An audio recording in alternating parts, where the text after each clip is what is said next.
Helena, what's up? You're back again. Good to see you. Ron and Krish, it's for both of us.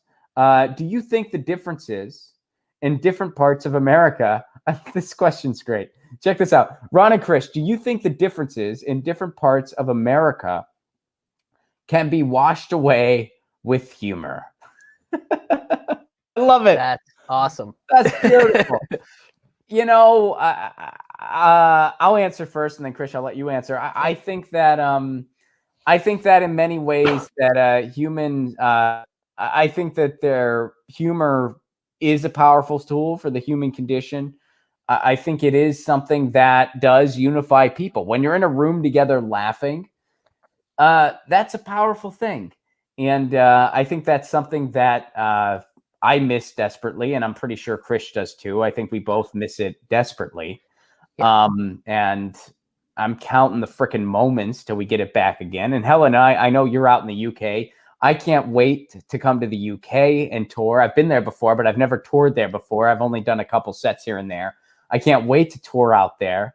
And I'm going to be like, hey, I know about your horse tracks. I'm going to do 10 minutes about if the horses move fast there, because that's what they're for. And they're in, actually, I already forgot the name of it. Ascot. Ascot, huh? You guys, like, sometimes, what are you in a hurry for, buddy? You got a trip to Ascot? Huh?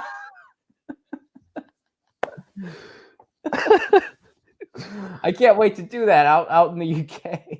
Everybody in England will be like, I can't wait to tour. Do you think there's a chance, Krish, that we as American performers, well, first of all, get to answer Helena's question. So yeah, please answer Helena's question.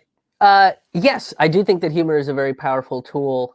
And I've seen it many times. I've had more conservatives show up to my show since 2015 than liberals, right? I was talking to Misty from Action for Assange about this, where over the last 5 years, it's either progressives or conservatives that really come to my show.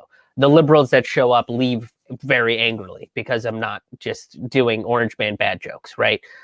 And the progressives will get me drunk, which doesn't take a lot. But the conservatives are the one that want to sit down and like talk to you about the stuff that I talked about on stage, because to them it's they've never heard this sort of stuff before, or this is a perspective that's new to me. Let me learn about it a little bit more. It's not all conservatives, but there's been quite a few of them. And I also remember there was a guy with a MAGA hat on in Little Rock, Arkansas, that sat through not just my show, which is this like anti-capitalist, pro-socialist, like, Indian comedian on stage. But before my show, there was a Latino lesbian poet that had, 4 in a row anti-Trump poems. Very powerful poems, but he sat through that. I mean, this was 4.5 hours that he sat through of something that goes against the hat that he was displaying. And he was laughing throughout all of it. Like he was having a good time because I broke the barrier through humor. Unfortunately, I understand he sat through 4 hours of something. He left right after I wrapped up the show. But I would have loved to sit with that guy and talk to him and like figure out what brought him here and what he thought was like. It's the humor. Like in no way, shape, or form would either of us be friends unless he came to my comedy show and laughed at some of the stuff that I was saying.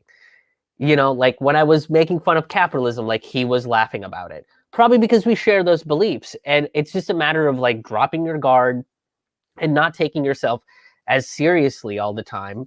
Like I'm sure I have things and beliefs that I believe in that people are like, well, that's weird and goofy, and they crack a joke about it, and I can sit there and be like, how dare you, brah, or I can laugh at myself and be like, let's talk about these ideas now that we've kind of broken down the walls and let our guard down a little bit. So yeah, I absolutely think that humor is a powerful tool to bring people together. Yeah. So now here's my question for you, and this is just kind of a fun touring question. Do you think there's a chance we as performers might be able to go elsewhere in the world before we're able to tour the United States again? Do you think that's a possibility? Probably, but Really? it would Okay. we would have to, like, I think we would have to prove that we've gotten some kind of vaccination or something for them to, open their borders to us. Like, I feel like there's going to be a little bit more paperwork involved. Like, I think even going to Canada, like if Canada takes care of this thing a little bit faster than America does, like they would probably want to see some kind of paperwork. Did you know in Canada you don't need a visa to perform? Yes. And but here, so it's peculiar, and this is kind of insider baseball, so I don't want to harp on it too long, but like it's peculiar in Canada. So if you or I was doing a show and it was like Ron Placone, Chris Moen, and it's our show, and the people showing up are people who like what we do, we don't need anything for that. We don't need a visa from Canada. Right. But where you do need something, to my understanding, and maybe this has changed too, but to my understanding, where you would need something is, say, the Yuck Yucks comedy club chain hired us just to be at their clubs. That's a little different. The reason being, if you are, the act and you're the attraction, well, you're not, people are in those seats because you're you. So you're not taking a job away from anyone else because you're yourself. And you're going into a venue that is run by a Canadian, where Canadian people are working. And Canadians are spending money. And Canadians are spending money, and they're running sound, and they're behind the bar, and that's what's going on. But if you're hired by a comedy club chain and they're just there because it's a comedy club, they're not there because of your name, well, then they're going to ask the question, why can't a Canadian do this job? Yeah. So then it becomes a little different. But if it's just your thing, then you're just treated. That's why bands, like touring bands, they don't need anything, because they're just like, well, we're a band and people are coming to. So I think that's the situation there. The last time I checked, that was the situation, because I remember when I was booking stuff for Lee in Canada, we specifically looked at non-affiliated comedy venues, like more independent, sort of like rock clubs, listening rooms, things of that sort, and we found some really cool ones. But if you did a special event and it happened to be at Yucks, I feel like they would still honor it. If the Yucks rented it out, I think the comedy club chain would have to rent it out as a special event. So I think some clubs operate within that. Like when Lee did Comedy Bar in Toronto, that's how they build the show so that they can get American accents. So you have to pay a little upfront, but you get like more of the ticket sales, or something along those lines. I can't remember the exact deal that they had up there, but that's a way to kind of circumvent it. Is you're billing your own show, so it's not taking work away from Canadian performers. Right. I think when you sell merch, that's what you have to declare. You have to. So what I've heard a lot of bands do is they will kind of eat the merch cost. I have a buddy in Plattsburgh that does that, because Plattsburgh is like an hour from Montreal. So people will come do a show in Plattsburgh, and then they will just leave all their merch with him and take like a handful and put it in their backpacks or whatever. And, it's like 10 CDs for a 4-show run.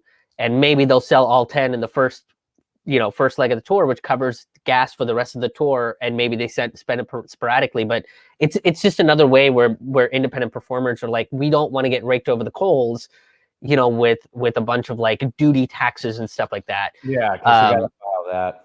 Yeah, so selling merch gets a little complicated for independent performers, but you don't need a visa if you're just performing at a rock club. Like if you and Graham go to Montreal and play the Montreal listening room or whatever, like is that a place? Did you just make it's that not. Okay. I'd say they got a place. The place I'm thinking of is Theater St. Catherine. Are you going to play the Montreal? Everyone in Montreal plays the Montreal. Get your news on with Ron. Don't you want to know what's going on? We're getting our news on today. Get your news on with Ron. Don't you want to know what's going on? We're getting our news on today. Yeah. article at Ron Placone. We'll go through it together and make it